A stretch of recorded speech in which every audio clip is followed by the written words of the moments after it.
Welcome to Your College Bound Kid, a podcast for parents, college counselors, students, and anyone who wants a weekly deep dive into the world of college admissions. My name is Julia. I was an admission officer at Haverford College, an outside reader for Emory University, and I currently work as a school-based counselor at a school in Massachusetts. I'm Lisa, and I'm a clinical psychologist and college counselor. I have a daughter in college, a daughter in high school, and a son in middle school. After 30 years in Chicago, we recently moved to North Carolina. My name is Mark. I'm a college coach in Atlanta and the parent of two daughters. Karis, a graduate of Davidson College, and she is the founder of the Spanish tutoring company, SpanishHelpToday.com. And Joy is a wellness coach at Keenan Flagler Business School at the University of North Carolina in Chapel Hill. And I'm so blessed to be able to work alongside both my beautiful daughters at School Match for You, college counseling firm that I founded in 2010. This week in the news, the first ever on Your College Bound Kid, we're going to take 3 questions from listeners from 3 different co-hosts. That's right, Julia will join me to answer a question from a dad in North Carolina who wants to know, is there any way to approximate class rank when it isn't listed? And we had 2 different questions, very similar but a little different, about medical school admissions. One from an anonymous listener and one from a student in Virginia named Carter. And the questions were similar enough that we combined them and just talked about both of them together, we being Susan and I. It's a lengthy discussion, so you'll hear our answer to those 2 questions over the next 2 weeks. And then Hillary joins me to answer a question from an anonymous mom who wants to know if what she is reading on the internet is correct, that students should not mention race in their personal statement. And friends, you'll hear the final part of my interview with Nate Haveman, the VP of Enrollment at Hope College, and we're talking about Hope College. And now it's time for a question from one of our listeners.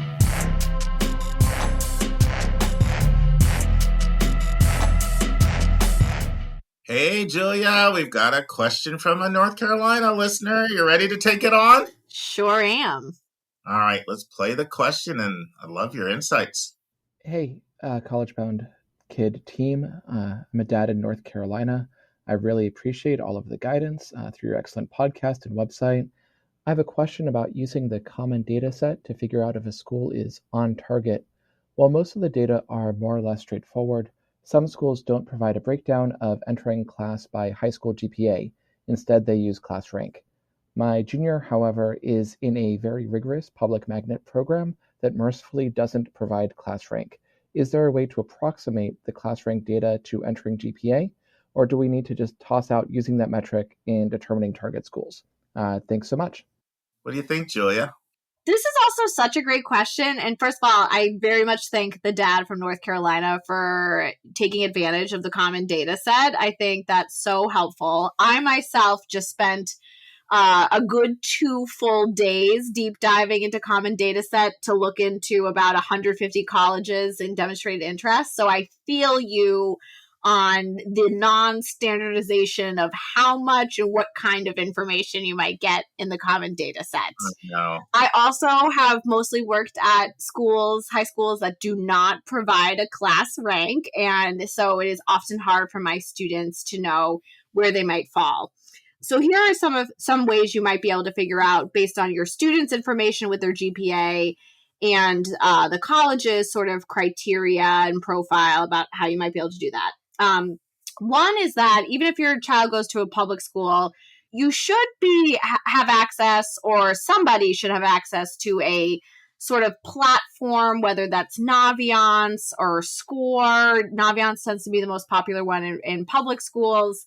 That actually does compile the data of which you can see what other students from my child's high school with a certain GPA and or test score were admitted, waitlisted, deferred, denied, waitlisted then admitted, waitlisted then denied.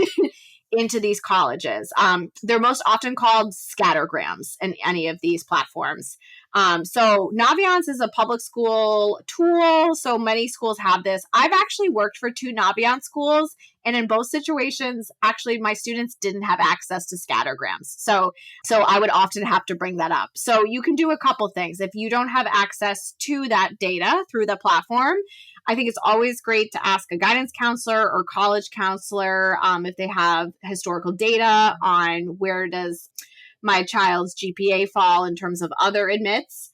Also, too, a lot of colleges do advertise on their profile to admitted class what the average GPA was. Now, that is recalculated on their scale, usually to a 4.0, but that means you might have some sense of like, regardless of I'll use University of Richmond, for example. They are I love them for a lot of reasons. One of them is they're like pretty clear to me when I'm talking to them as a counselor.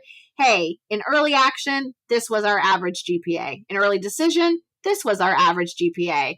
In regular decision, here was the average GPA. So when I have a student that I know applied early decision, whose GPA is falling below the average of the accepted GPA in ED, it's not going to work out for them, right? So I also think it's good to either ask the college or look at their profile because let's say your child has a 5.0 scale, but if we convert it to a 4.0 scale, Richmond says the average applicant admitted in early action had a, no joke, I think this is actually their number, a 3.8 GPA. So if your child is not regularly pulling A's all the way through, that might mean that their GPA might fall a little below. Now, what stinks about that sort of information is there's no context with that. Maybe your child took all PE classes and got all A's. I don't think Richmond will admit you just because you have a 4.0 GPA, right? So also to take into context about the rigor in the classes. So I would also compare your child's GPA with what the average profile looks like. And sometimes that's not published online. It's a great thing to ask at a college fair for a rep, like, hey, did you see most of your admits carried a foreign language all 4 years of high school? Did most of your admits have the science trinity? How many APs, or what would be the average rating of a curriculum? Like, is it the most demanding curriculum that most of your admits are being admitted at? So you can try to piece together. It's a little bit of a guessing game sometimes. The other thing I would pay attention to is that if you don't have rank, if it's possible to understand if there's grade inflation at your high school, might also be really helpful. I think a lot of us after the pandemic have had significant grade inflation. And so if everyone has a 4.0 or between a 3.8 and a 4.0, that does definitely dilute the student who has a 3.8, right? It's not maybe in a vacuum a 3.8. So it's also good to know maybe from your guidance counselor or college counselor at your child's high school, sort of what does the class look like? And often too, the guidance counselor can provide either the lowest GPA and the highest GPA. So that might also be really helpful to know. I worked at a high school where nearly everybody had an A average. So if your child had a couple B's, I had a lot of parents really surprised that their students weren't admitted. So it is really important to also know the context of the rest of the students in your child's grade. No, those are all great answers. One other thing that I would add is sometimes school profiles give breakdowns by decile, quintile, quartiles, and by GPA. So deciles like breaking the class into tenths, and quintiles top fifth, second fifth, third fifth, fourth fifth. And then quartiles is quarters. Not all schools do that. Most schools don't, but that's a decent number enough do that it's definitely worth checking the school profile and checking that out. And bad if you don't have one of these software platform systems. I read somewhere, Julia, that 40% of schools use one of those systems. Yeah. Wow. What I've experienced in the counseling room when I ask people if they have it, it feels like it's about 40%.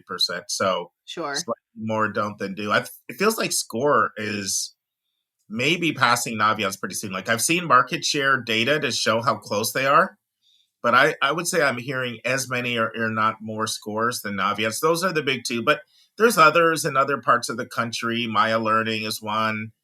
Zello. There's a few other that have like 1 or 2%. here or there that are competitors. Those are great if you do have them, like Julia said, and if they do have scattergrams. Understand all these things are going to be approximations. Don't obsess over it. Right. There's other ways for you to get a sense of where you're in the class. But Julia's right. It's very important to know that. And you can't know it just by GPA where you are in the class. I did a podcast not that long ago and I talked about a student who he was ranked 27th in his class, 27th percentile in his class. But his testing was like almost all fives, really high SAT scores, really great rigor, and really great grades. So he really came in thinking that he was competitive at like 10 of the hardest schools in the country to get into. Sure. And you know that, Julia, when a school sees 27th percentile and it's a super selective school, all of a sudden your grades are looked at completely differently. Absolutely. Yeah. Yeah, I like just to give a little help though there. I like to tell a story where I really embarrassed myself as an admission officer. It was a very competitive independent school in New York City, and it's my, I think, second or first year reading apps. And the student was a very strong student, just like the one you're talking about, Mark, but he was in the like halfway through the class in terms of his GPA. And I was like, deny, don't even come to committee. We would never. And my dean and the rest of the committee politely told me like, oh no, Julia, we're very much in the business of taking the student. And that at a place like that, like they were very happy because they knew even very strong students might just be in the middle of the class. Yeah. And you know what? This thing is so nuanced because yes, not every school makes that much of an adjustment for an independent school. Right.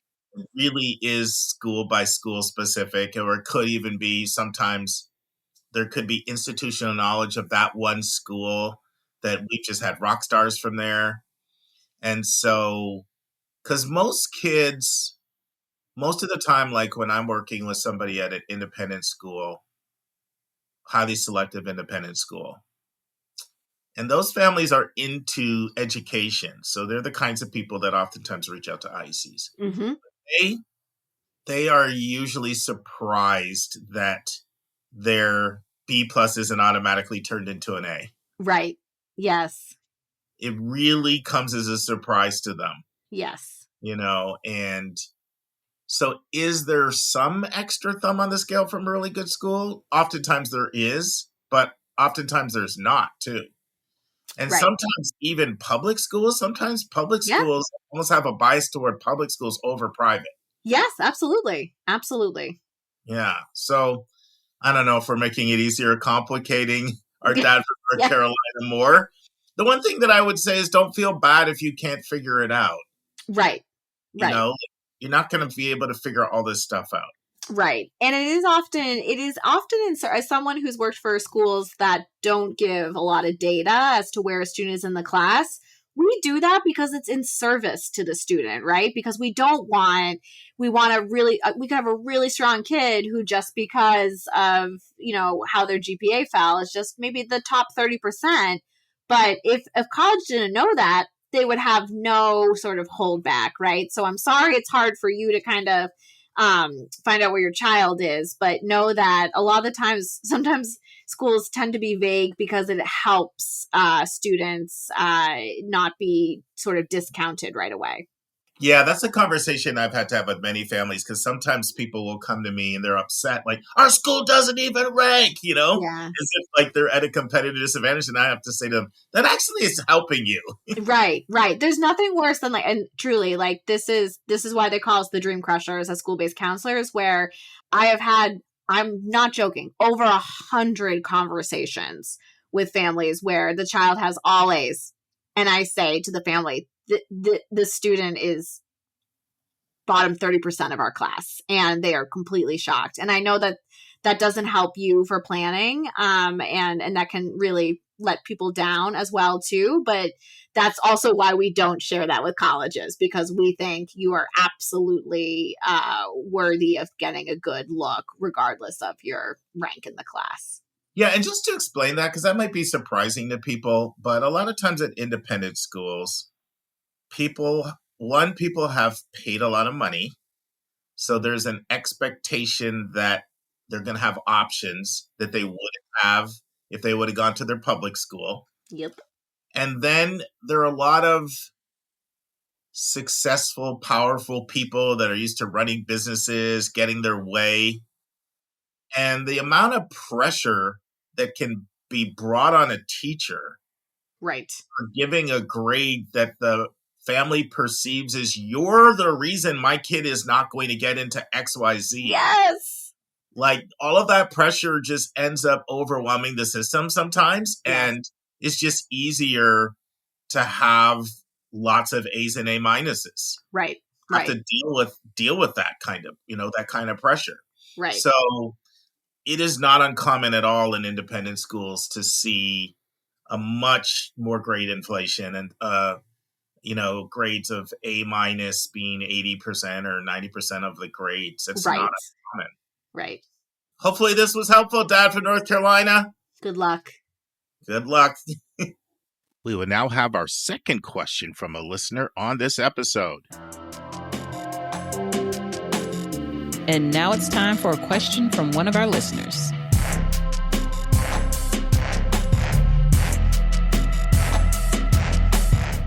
All right, Hillary, we have a question about race in the personal statement. I'm going to play the question and get your thoughts. Sounds good. Hi, YCBK team. Thank you for all you do and all that you have taught myself and my family about admissions.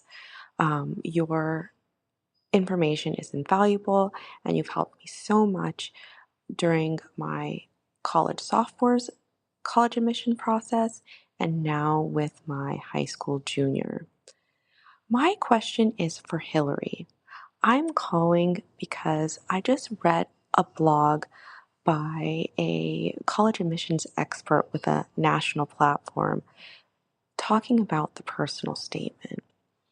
She mentioned that she's advising students to not write about their ethnicity or race in their personal statement because of affirmative action being overturned. And I'm just wondering if that is advice that you would agree with, if there's a time that it's advisable to talk about your race, or if there is a time where it's not advisable to talk about your race. This is a really important question for my particular student, as he goes to a school for Native students. So it would be almost impossible for him to exclude that context from any of his essays.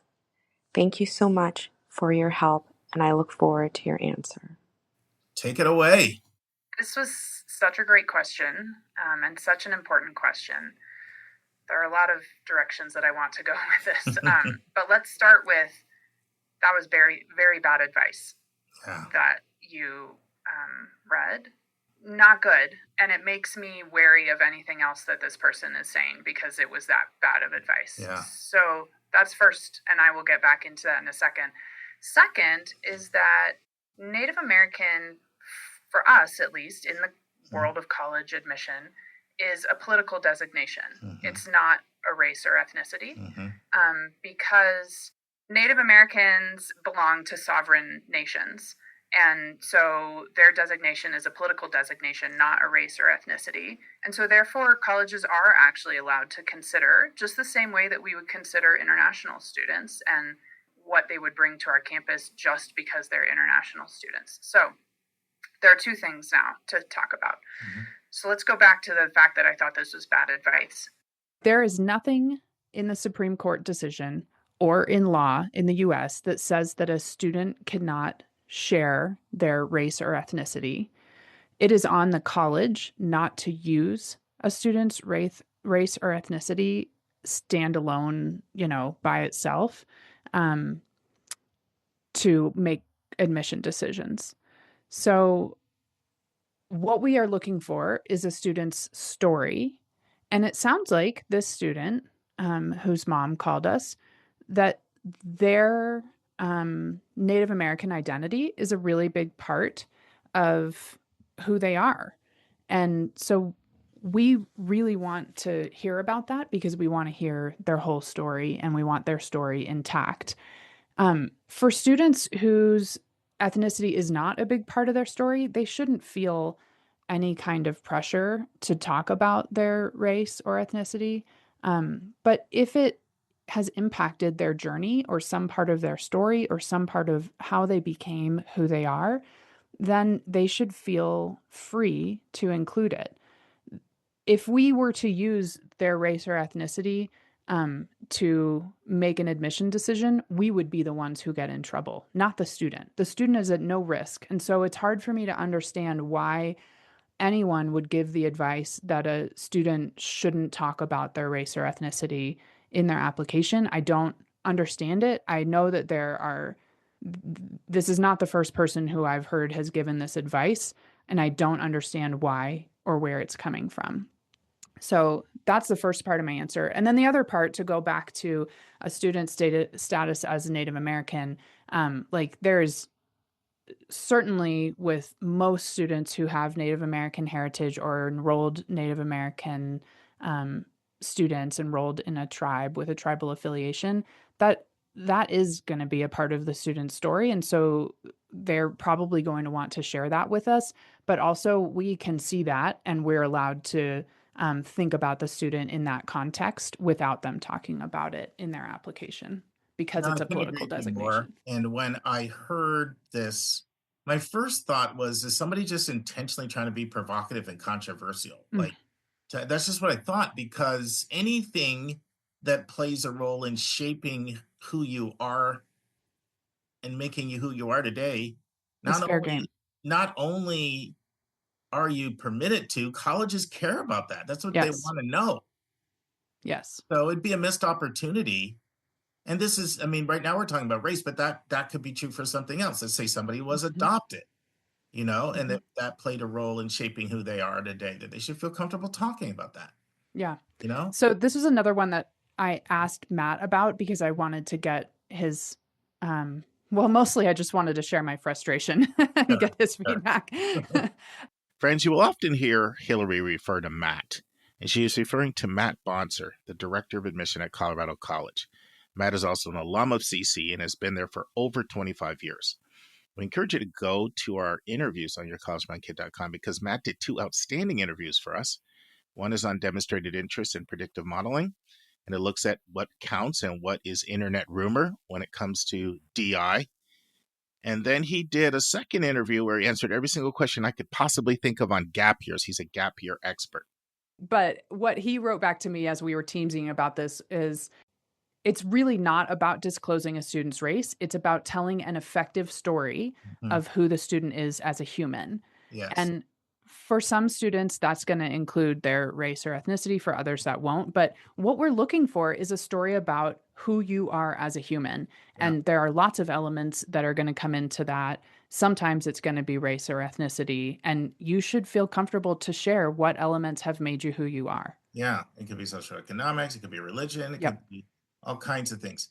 And even this very conservative Supreme Court said that. If you go look at what the decision. It's literally in the decision. Yes. It's literally in the decision. So I don't know of anybody that's going to give a different answer that's in admissions. No. Yeah. And honestly, if you're hearing this kind of advice, this is not someone you should take advice from on anything in admission, because this is a big thing that people who know what they're doing are getting right. And if they're not getting it right, that's a sign of bigger problems. Yeah, it's a pretty egregious bad dose of advice to be giving out. Yes. It really is. Yeah. Thank you for calling in with that question. Yes. Excellent question. we will now have 2 more questions from listeners. This time, Susan joins me. And now it's time for a question from one of our listeners.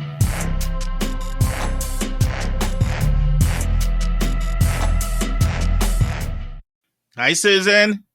Hey, Mark, how are you doing? Good. Our first time recording since my big Texas trip. I know. I've learned so much from you about the schools out there. What a great report you've given us. Well, I'm excited to do the spotlights. I think some of them are going to be challenging, but I'm up for a good challenge. So, right. They kind of reinforce your knowledge when you're prepping for them and going over everything. It's almost like reviewing everything for the whole semester. So it's kind of a good way to Absolutely make everything stick. So we'll look forward to well, and these states that are dominated by the big flagship universities and the football schools, the privates that are football. Sure. Often that's all anybody knows about them, including a lot of us here on the East Coast. So, there's some wonderful options there. And it serves as a reminder that as parents are thinking about planning college trips with their rising juniors, rising seniors, rising anybody, that they make sure they're looking carefully at what they might be missing when they're there and not just go to the big media names and the big sports names. I mean, it's so true. And I also, when I visit and I make decisions, I'm always looking at it through the prism of, is this a school that I can help put on a college list, right? I'm looking at it that way. And, you get the ones you get asked about it, but then you get the others that you don't. And every single time when I visit a school I'm not asked about, it's in no time at all, I start getting asked about it. Case in point was my San Diego trip, little Point Loma, a little small Christian Point Loma. Yeah. I was like, do I go to Point Loma? I've never sent anybody there. I'm never asked about it. Well, Jennifer, who's not on the podcast, but she works with me. She has somebody for whom that's their first choice. No kidding. And then I now have somebody for whom it's their first choice.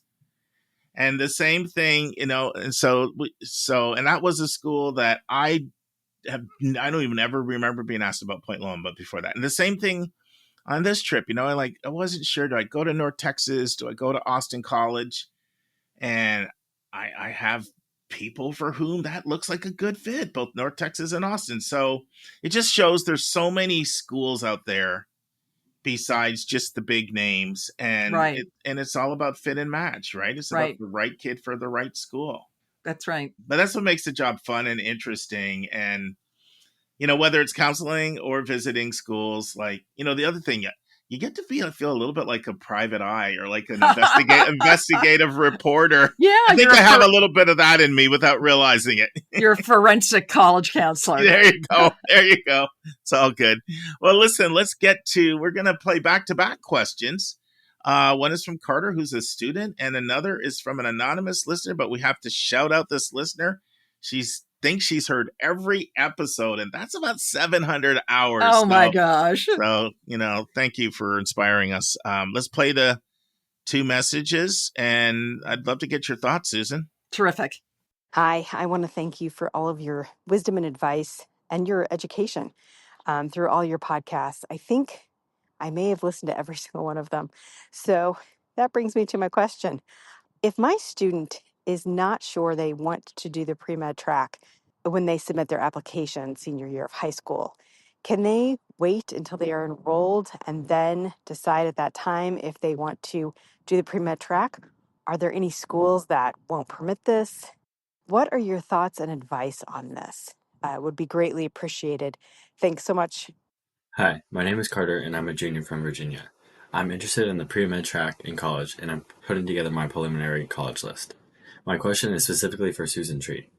My dad played episode 495 for me, and in that episode, Susan said that she will now reveal the schools that her students should consider for pre-med, as these schools do not support all their pre-med students.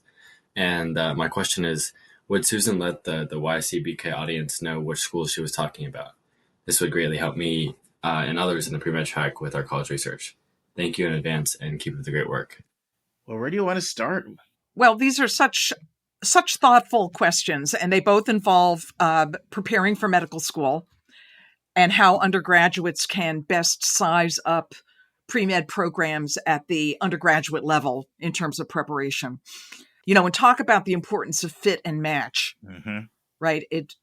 This is critical. And Carter, thanks for hanging in there and waiting for us to get to your question. And now we're combining you with this mom's question that is similar but different. So I think I'm going to start with our faithful listener mom. Mm-hmm. Sure. Because she's kind of asking about the, kind of almost the preamble to the application process, where a high school student is considering medical school as a destination. And interestingly, we are not in Europe or other countries where right out of high school, you're applying to medical school. And I find this to be a very interesting difference in the American system, in that in the UK and in other parts of the world, they are more advanced in high school. They generally are a good year beyond where most American kids finish. Now, there are obviously some exceptions there with kids in the US who are very advanced in their coursework. But, in most European countries, you go right to medical school from secondary school. And it's a very focused program, as we all know about those, as Kevin has taught us about, universities abroad. But in the US, kind of pre-med takes on a liberal arts and science approach, because that's what the American medical schools are looking for. So what that boils down to is that at an American college or university, the major, that the degree program that you complete at the bachelor's level matters very little compared to the broad base of coursework and experience that the medical schools look for. And the first thing for this mom and for Carter that I would refer them to is the website of the AAMC, which is the American Association of Medical Colleges. And you've often heard me, Mark, steer families to the professional associations that either accredit or guide the educational systems that feed into various graduate programs, professional schools, and occupations, because this is the level at which all of this gets handed down. Universities and colleges can't just make up preparation for medical school. They have to be following carefully what that level of education is expecting in order to be well prepared. And this has changed a lot in my career. It used to be that pre-meds, and I'm talking about when I was in college admissions, a while ago, a typical pre-med was a very narrowly educated science student. Now, some of those kids are still out there and they get into medical school, right? Sure. They're, hyper-focused. Maybe they're a chemistry major or they're even an engineer. But then, kind of there was a big swing where medical schools were seeing a loss of general practitioners out in the professional world. They were seeing lots of specialists, and many of us experienced that. There just were not family doctors, general practice doctors in big numbers. So the swing came back to where the medical schools were looking for students who were well prepared in terms of their, science, math, logic, problem solving, research work, but who also had languages in their background, human development, sociology, history, political science, where they had these broadly developed critical reading, thinking, speaking skills, and a deeper understanding of human nature than in that previous generation of doctors who had kind of swung pretty much away from that model. So anyway, now we're kind of, I would say, half and half from what I can see, is that medical schools are eager to have both kinds of students. They want kids committed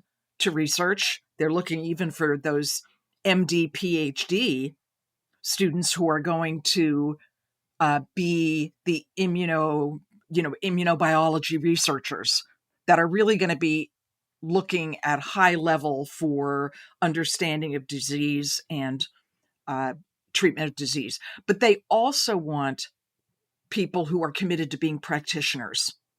We've seen the rise actually of nurse practitioners and physician assistants in areas where these were absolute unknowns. Like when I moved here from Maine, early 90s, I came from a state where NPs and PAs were prevalent because there were lots of rural communities in northern New England that were underserved by the medical community. I came down to the greater Philadelphia area and they were they were disrespected. Now they're no longer disrespected. They're all over the place. But just when I came, I was like, gee, well, I want to practice with a nurse practitioner. And they're like, why would you ever, anyway. So Carter, what I'm saying, and to our mom, realize that pre-med is not scripted in a uniform way, but get into the resources of professional organizations like the AAMC and see what their advice is in terms of planning for medical school admission.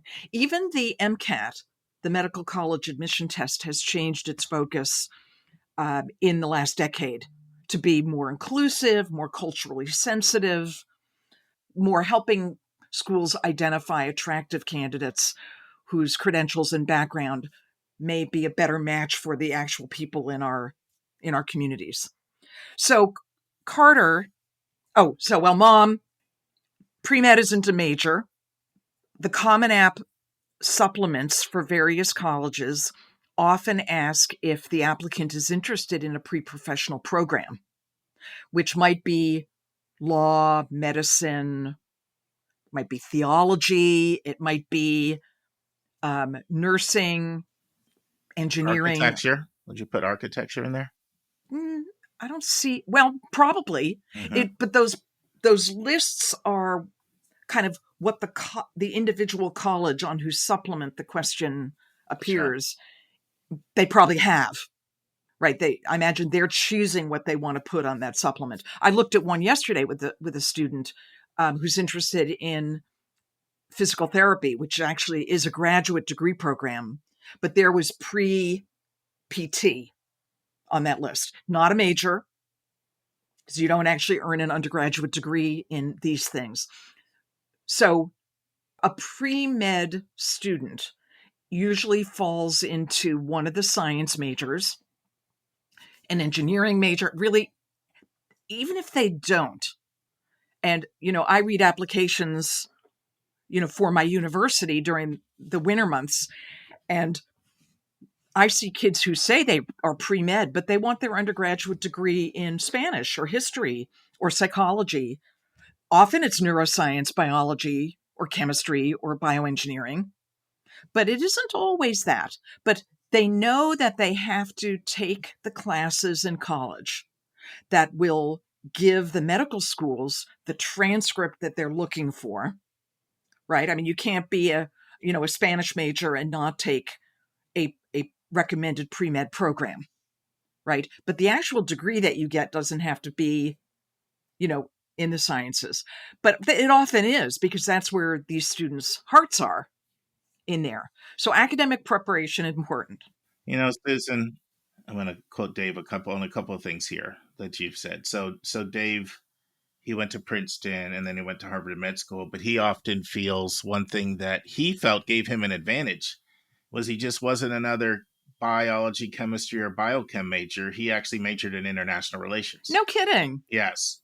Because at, med schools, they have something called the BCPM GPA, which is a biology, chemistry, physics, math GPA. And you'll see it. You'll see it with all the early assurance and also with the BSMD programs. They'll be very explicit. You need this BCPM GPA. And so from a medical standpoint, they really don't care what you major in. You need to show that you have the heft in the sciences. So exactly. So show that you can do well in OChem, organic, inorganic, general chem, all that, those hard lab sciences, which are tough in chem and bio, and then the physics and the math, and then of course MCAT, and then of course your service, and then your references and your interview and your experiences. That's right. But Very important. they want a range of types of kids. And, I saw something a while ago. It was fascinating, and I really wish I could remember where I saw it. But it showed acceptance rates to college, to med school by students' undergraduate major. Oh, that would be very interesting. But what was fascinating? It was almost indistinguishable between people that have maybe went for like a history or an English and like a chem, biochem, or, hard STEM type major. Right. There were a couple where there were some differences, but anyone who looked at that would be like, oh, this is the permission structure I have right here. Look at the acceptance rates. That's right. So it's confusing because when people use the term pre-med all the time, and it gives the impression that there's this pre-med major that you need to embark on if you want to go to med school, and like nothing could be further from the truth. But truthfully, one of the important research issues for either Carter or for our mom is what the pre-med program looks like at particular colleges, and kind of like what the promise is, because there is a difference between programs that are basically exploratory. They're supporting pretty much all the students who have a particular ambition and want to do all the things it will take to be prepared. Right. And there are other programs that are weed out programs. And I think this is what Carter was getting at. And that's something for the student and the family to figure out. They have to take a look and see when students are assigned a pre-med advisor. And at some schools, that's after organic chemistry, right? Because that's a big weed out class. Yeah. There are some universities that go so far as to say that is the fork in the road, where some students will actually be declassified as pre-med. They'll go in another direction because they're, as a student once said to me, your GPA may be irreparably damaged at that point. Oh yeah, there are a lot of them that advise people to take these courses at other places. Do it in the summer, right? Or community college, or because they know. In fact, I had someone the other day say to me, "I am so disappointed." It was a parent. I'm so disappointed in my student's school because they're advising them to take one of those classes at another place, and they saw it as just a bad reflection on the education of the school. And I had to tell them, do you know how common that is? That's actually quite common. That this is a GPA buster. This is a weed out here, and take it elsewhere. So I think they gave them a little bit more grace after I told them that's actually quite common. I hear that a lot. And you and I both know Mark, a young woman who we supported when we worked together at a school. My advisee, who basically was excused from the pre-med program at the University of Pennsylvania. After, I forget which chemistry course it was, and funneled into a major that was actually designed for that category of student, that allowed them to kind of rebuild. I think it was called health sciences or health careers or something, but it was what it was. And she was basically told she would not be recommended by the faculty. She could still apply. No one could keep her from applying, but to get the recommendation, that there was kind of a fork in the road. So anyway, we know that she actually, worked for a year or two after college, and kind of took those classes over again, the ones that were the bugbears. And then was admitted to a very good medical school. Highly selective. And ended up selective, actually. Doing her residency at one of the top pediatrics programs in the country. And now the irony, of course, is that she has a fellowship at that very institution that bounced her from there Yeah. Their pre-med program.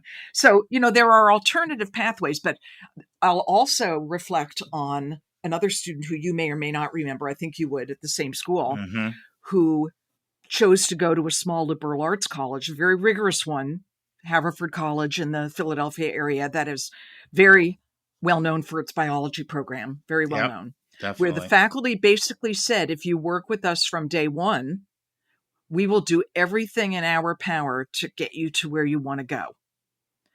And they did. And it wasn't easy for the student. Same rigorous coursework, but the faculty walked alongside her every step of the way in terms of making sure she got the experiences, both in the lab and on the outside, that she chose a balanced course schedule so she could be highly successful. And she was. So I think, Carter, for you, the difference is what type of institution is going to bring out your best. Because you could go to a big institution, a big college or university with a fancy name, and not be as successful and in line for medical school admission as if you went to perhaps a liberal arts college where, the faculty are coaching you every step of the way and getting every opportunity. It's definitely a different experience. I was talking to a student I'm working with, and she's like, I don't know if I can do mid-size and maybe large, but I don't know if I can do over 30,000. Yeah. And I've gotten to know her a little bit. And I'm like, you know what? I'm not saying you need to do that, but you're actually the kind of person that would do very well at a larger school because you're incredibly gregarious and extroverted. You're going to build relationships and you're so proactive. Yep. That's right. And that's really the key. Like, you have to be that person. I'm going to go in and I'm going to meet my professor. I'm going to schedule hours. Because to a certain extent, especially at some of the more highly selective, smaller schools, there is, everybody needs to be proactive, right? And self-advocate, right. But absolutely, you don't have to be as much of an initiator where you're fighting to get into classes or to getting the attention of a professor or the pre-med advising. They might set it up in a way, and I have to be careful with this because every school is different, where it just doesn't require you to be as proactive as much. Right. There's more of a structure that you can that's what I'm looking enter for. into. And yeah. Now, one thing, a telltale sign, you can see that some programs are really good. Let's go to Philadelphia. So Temple has their Lewis Katz medical program there, and they've got an early assurance program. That's right. For that. And so the way the early assurance programs work is if a student has a certain grade point average, and once again, it's not just overall grade point average, they do check out the BCPM GPA, and you can read the fine print, it's there. Sometimes they say no grade under B and this, that, the other. But if you have a certain GPA from certain schools, you are granted early assurance into Temple's medical school. Now, they have vetted those schools so they know they have strong programs. So that's a telltale. They're not just willy-nilly picking schools. So yeah, Haverford and Swarthmore are on the list. Yep. And so is Lehigh, Union. Like, there's some other schools. You can look it up, and these schools tend to tout it on their own page because it's a big selling feature for them, right? But it also is an attestation to the fact that the schools have found they're seeing strong kids coming out of these programs, so they can say a 3.5 from you. Yeah, we can accept that because we know what a 3.5. We've admitted enough students, and you've got the chops and the preparation to come in here and excel. And so that's kind of a, not everybody's got these early assurance programs out there, but they're more out there than you think, and it is a compliment to any school that gets included in one of those, because those decisions, it's respect. It's respect. Those decisions are not made willy-nilly. They're based off of seeing the kind of graduates that those schools produce. Well, and it gives a medical school like Temple that's competing right in the same city with the likes of, Jefferson, the Haveman, which is now part of Drexel and Penn. Yep. That it's giving them a shot at top kids coming out of these schools, which I think is terrific. I'm sure you're the same way, Susan. I like the early assurance programs a lot. I'm not the biggest fan of the BSMDs, even that, for a while I was doing a lot of that work.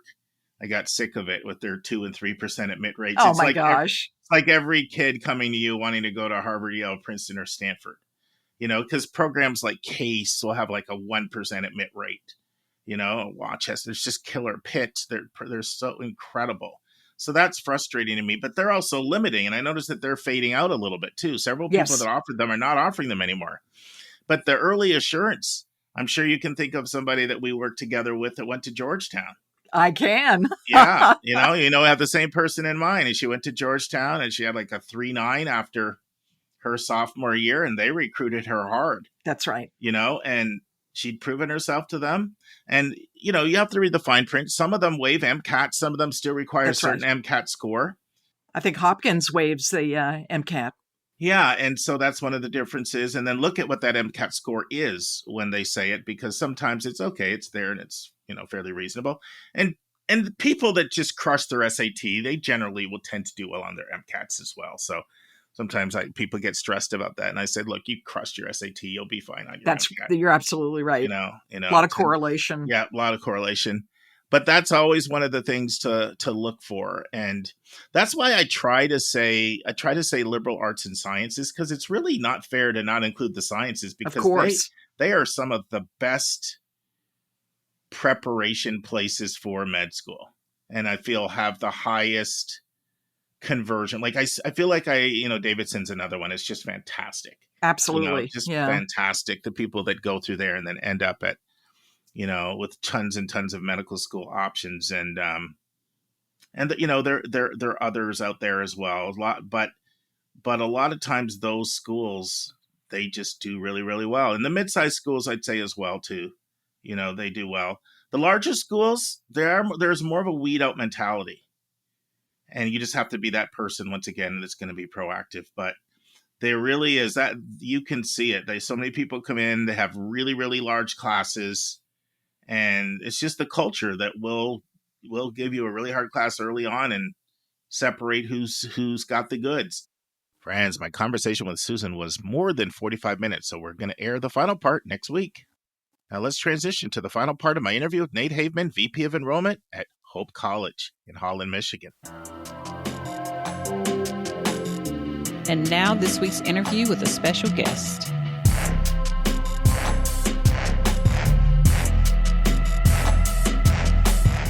Friends, we've reached the final segment of my interview with Nate Haveman, VP of Enrollment at Hope College in Holland, Michigan. In this segment, Nate explains the various reasons why Hope loses students to their overlap schools. Nate explains what percentage of students are from Michigan, what percentage are from contiguous states, and what percentage are international. Nate tells us which sports Hope has the most success in. Nate tells us what 2 of his admissions pet peeves are, and Nate goes on the hot seat in our lightning round. Listen and enjoy. Now, what about the opposite? So you lose a student or students to your overlap schools. What are the reasons they select your competitors? It hasn't happened yet. Nice try. Good try. I would say generally it would be, cost is the easy one. We hear that more often. Hope is generally a more expensive option. Now, I think with that more expensive comes a far greater return on investment and value. But at the end of the day, someone's going to sit down and write a check. And I understand that as well. So the first one would be cost, probably a very, very, very high percentage. Then next, I don't think it would be programs. I don't think it would be like if they're finding Hope, it's probably not going to be programs. If they're like opting in, they might not make a sports team. That'd be one we see fairly often. We're pretty committed to not just giving a roster spot to everybody. Not all families enjoy that line that we draw there. So that would be one. And then probably distance from home. Students like Hope's been my dream school.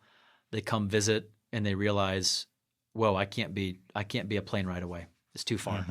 Or I can't be 6 hours away. It's too far. I want to be able to go home on the weekends. So those would probably be the top 3 that come to mind. It would be cost for sure, distance from home, and then something to do with athletics, that athletics piece where students want to continue pursuing athletics. And at Hope, they're not offered a spot. What percent of your students are from Michigan? I usually do the Midwest. Michigan would probably be 50% would be from Michigan. What and about then the Midwest? If I do Ohio, Indiana, Illinois, Wisconsin, if I do those states touching, probably jumps to 60, almost 70%, about 2/3. And then we have about 5% international, and the rest would be from states not touching Michigan or the Midwest states. So regionally, I think we're known very well. And so if we start to draw some circles, we're known very well around this area. And then as you draw those circles, we have a little bit more work to do to let people know who we are as we get further away. And that's you and a lot of people. That's a lot of people. You're not on ESPN. It's hard. That's right. Yeah. I mean, we're nationally ranked. We're a nationally ranked liberal arts school. So not many schools in the state can say that. Many are regional. D3 or D2 for athletics? That's a great question. We're D3 athletics. For hockey, we just won the national title again this year. I think our fourth in, I don't know, last 8 years or so. That's in club hockey. So we won that. We won basketball, women's basketball a couple years ago. Volleyball, we were in the national title a few years ago. Yeah, the athletic piece is pretty fun. Good stuff. Well, I should have said this too, Mark. You know, you were at state. They got the IZone now, which is great. Hope has led the country D3 for, I want to say, it's like it might be 2 decades, but certainly more than a decade for fans in men's and women's basketball, and women's volleyball. So no school over the past, let's say, 10 to 15 years, every single year has had more fans than Hope, which is remarkable. So when kids come to play here, they play to full houses. Do you mean for D3? For D3, This is not University of Michigan or something. Yeah, Michigan State. No, we're not there.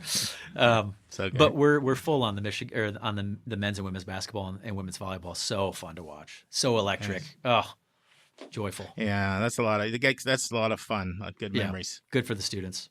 So we're about to transition to our lightning round, aka our hot seat. But before we do this, is there anything we haven't discussed about Hope you want to share? None of that was the hot seat. Okay, great. That was not the hot seat. Let me prep for the hot seat.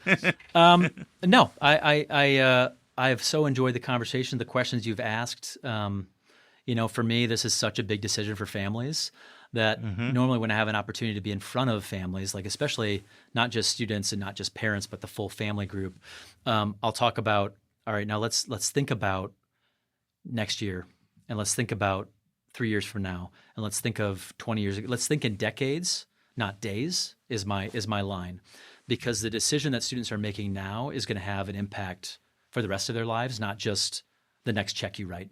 It's going to be for decades.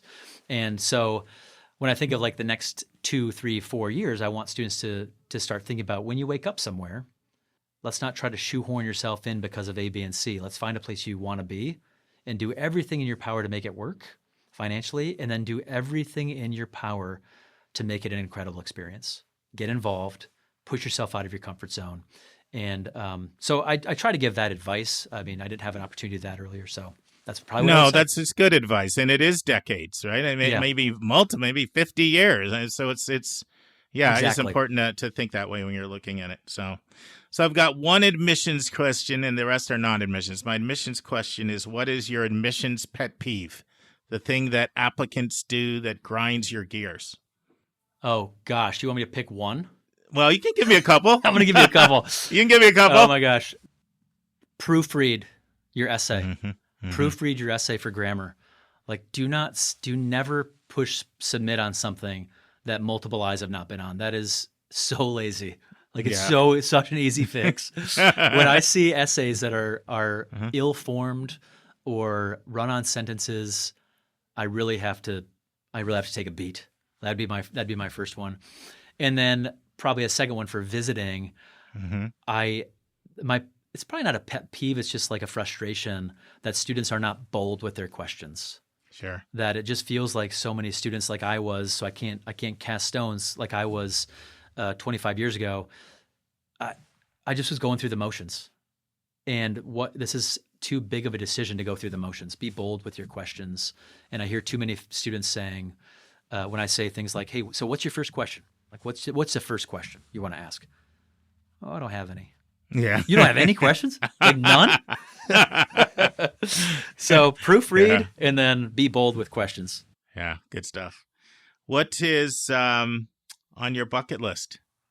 Oh, man.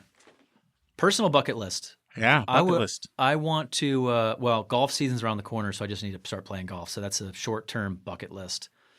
Long-term, I've never been to Europe.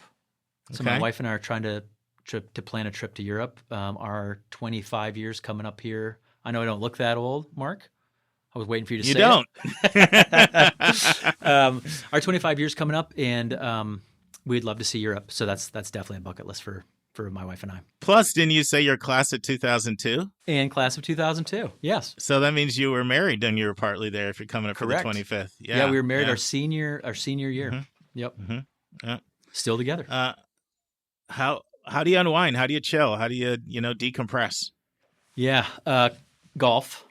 Like when it's not figured golf you'd say season, that. you figured I'd say that. When it's not golf Yeah, it's season, a good it's one, tough, though. Mark. Yeah, it's tough when it's the golf course is such like a sanctuary. It's really a special place. Yeah. It really is. So that would be one. And then I roast my own coffee. I'm a coffee snob, admittedly. I saw that. You have something on YouTube about you roasting your coffee. Do I? Well, yes. There you go. Well, I don't know. Yeah. What does that look like? How do you do it?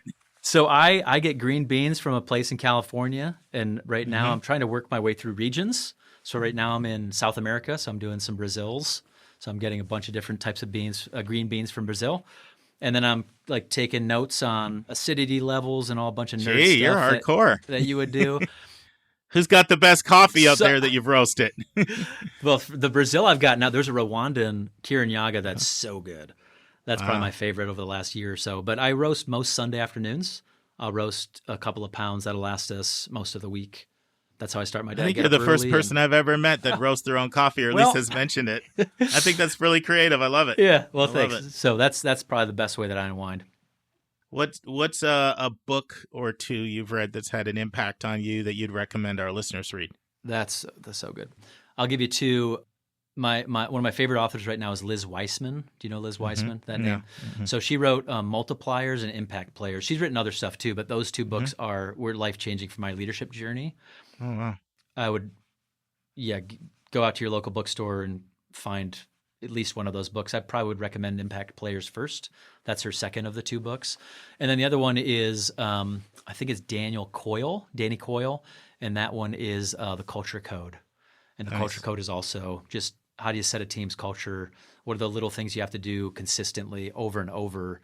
And in a role like admissions, there can be a lot of turnover. And so understanding that, but also helping people grow into how to be a good leader so when they do depart, they're going somewhere else to make that place better too. So that's kind of what Culture Code talks about.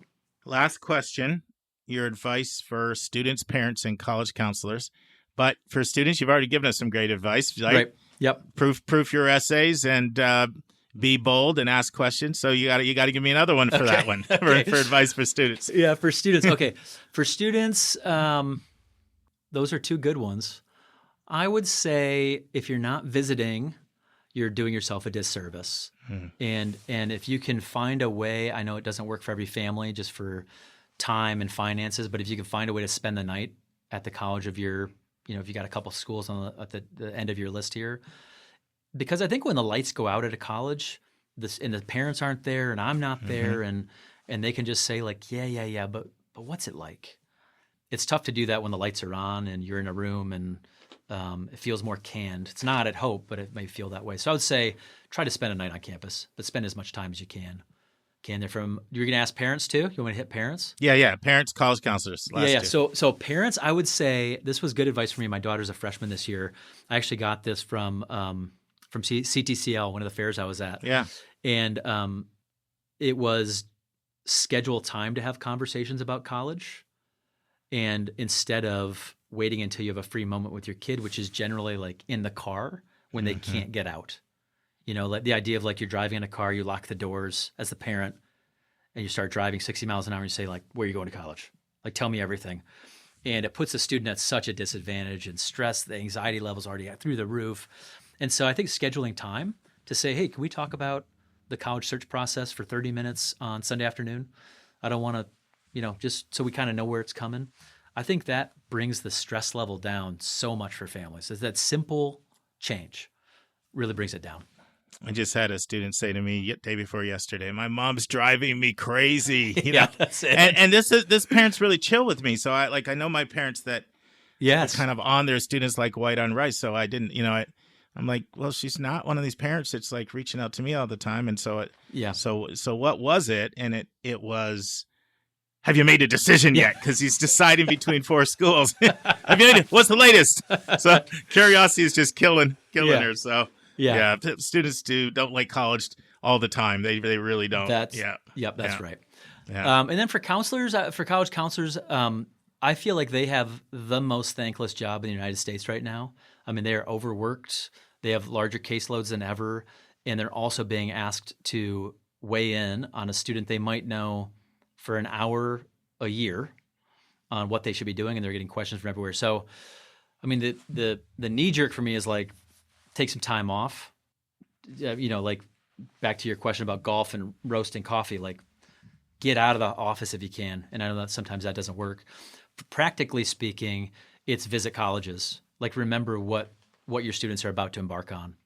I think sometimes the day-to-day is so heavy and hard and complicated that when you start to remember how students are going to impact the world when they go to their college and after, it's a good reset for me. And maybe it would be like that for other college counselors. Yeah, just get excited about the part you play in something so meaningful for, again, decades for the student's life, his family's life. I've been thinking a lot about I did an interview recently with Don Williamson, who's in a senior position at Comcast Advertising. The topic was what hiring managers look for. Yeah. When making hiring decisions. But one of the things she emphasized, I've been thinking about it a lot, is, she find what gives you oxygen. Oh. And isn't that good? That's a good line. Yeah, isn't it a good line? Yes. I'm out gardening and thinking about that a lot, because she's like, when I went through, it was all work, didn't take time to smell the roses and all that. Like, you got to find what gives you oxygen. For somebody, maybe it's yoga or jogging or playing golf or whatever, going out on the water, whatever that is. And I've been thinking about that and trying. I can be one of these people that can go 18-hour days sometimes. You're flying through life. I'm very type A. I'm just wired that way. It's just, I ran track at Michigan State, and just from a young age, like that's just who I am. And so, but it's good for commitment, but it's not always good for balance. Correct. Yeah. So I always have to work on the balance piece. Yeah, that is a great line. I'm stealing that. I'm taking that. Yeah, I told her I was stealing it. We're all stealing it. Thanks, Dawn. Yeah. That's great. Nate, this has been great. If you could leave us with Hope's website and the social media that you'd recommend students go for if they want something besides the website to learn more about Hope. Yeah. So hope.edu/yhope is the best one. So instead of just the hope.edu, if you add the yhope, WHYHOPE, I think that's a good spot to start from a website perspective. I mentioned President Scogan's Instagram. Mm-hmm. I think it's President Scogan at Hope or something like that. And that's SCOGIN. SCOGIN. Yep. Thanks. Yeah. He is a great follow on kind of the fun and the atmosphere of Hope College, the culture of Hope. And then LinkedIn, I'm a big LinkedIn guy. Personally, I'm a big LinkedIn guy. So I think the Hope LinkedIn is also from a parent perspective might be a little bit more interesting, but who knows? Stuff. I don't know. Yeah. Yeah, most people don't mention LinkedIn. Instagram. Everybody mentions Instagram. Yep. Some mention YouTube. YouTube's good. Instagram, all those are good. I just think the LinkedIn, with where the business model is going, I think LinkedIn is an interesting space to watch. Good stuff. This has been amazing. Thank you so much for your time, and I'm going to take you up on your offer to have me come out. Yes, let me know. I'm on it. Yeah, I really have loved this. This has been great, and thanks for your time and for your generosity. Yeah, thanks so much. Appreciate it. My pleasure. Have a good day. On Monday's episode, I'm going to share a few more real stories that happened with students and parents in the counseling room that I have been given permission to share with you that I think you'll find interesting. Then we'll have a brand new interview, and it's with the president of Kettering University in Flint, Michigan, and we will be discussing Kettering University. Kettering is a unique school doing some very big things. It's a lengthy 2-hour interview, but we have a lot of interviews to get to, so instead of chunking it out in 20-minute segments, I'm going to do 30-minute segments over the next 4 Mondays. And friends, I close you out today with words of wisdom from the great Colin Powell. There is no secret to success. It is the result of preparation, hard work, and don't miss this third thing, learning from failure. There's no secret to success. It's the result of preparation, hard work, and learning from failure. General Colin Powell. See you on Monday, friends. And And that's our show. A big thank you to you, our listeners, for tuning in this week. If you find this podcast helpful, please follow us and you will get every single episode as soon as they are released. If you want to support our podcast, you can click the share button and send it to your friends and acquaintances. You can say positive things about your college-bound kid on your social media feed. And you can help us stay commercial-free and pay our staff by donating on the yourcollegeboundkid website. You can write a review for us on Apple or Spotify. And if you have a question or a recommendation, just go to speakpipe.com/YCBK, hit the orange button, and speak. We will do our best to get your question in your own voice on an upcoming episode. I am the producer of the podcast, and I live in Metro Atlanta. We have a fantastic team that has over 200 years of admissions and counseling experience. Shout out to our co-hosts, Dr. Lisa Ruff in North Carolina, Susan Tree in Pennsylvania, Vince Garcia in California, Julia Escabel in Massachusetts, Linda Depker in Missouri, Andy Strickler, the Chief Enrollment Officer at Connecticut College, New London, Connecticut, Hillary Dickman, an Admission Officer at Colorado College in Colorado Springs, and our International Admissions Expert, Kevin Newton in Dallas, Texas. Our sensational sound engineer is Nemanja Motvich. Our amazing music is from Victor Allen Weeks. Marketing designs from Kimberly Bloss. Our reliable webmaster is Stylionis Dimitru. Website updates are done by Joyce Stucker. Our image editor is Vlad Honchar. If you want to have a coaching session with me, just text me at 404-664-4340. If you want to reach someone else on our team, all of our bios with contact info can be found at yourcollegeboundkid.com under the About YCBK tab. If you want to get our free monthly YCBK newsletter, YCBK Plus, it is also under the About YCBK tab. If you want to see our recommended books and websites, they are on our website under the Resources tab. While you're on our website, check out our hundreds of interviews in their entirety. Check out our college spotlights, our blog, and our upcoming events. We think of you as our listening family, and we look forward to meeting with you every single Monday and every single Thursday.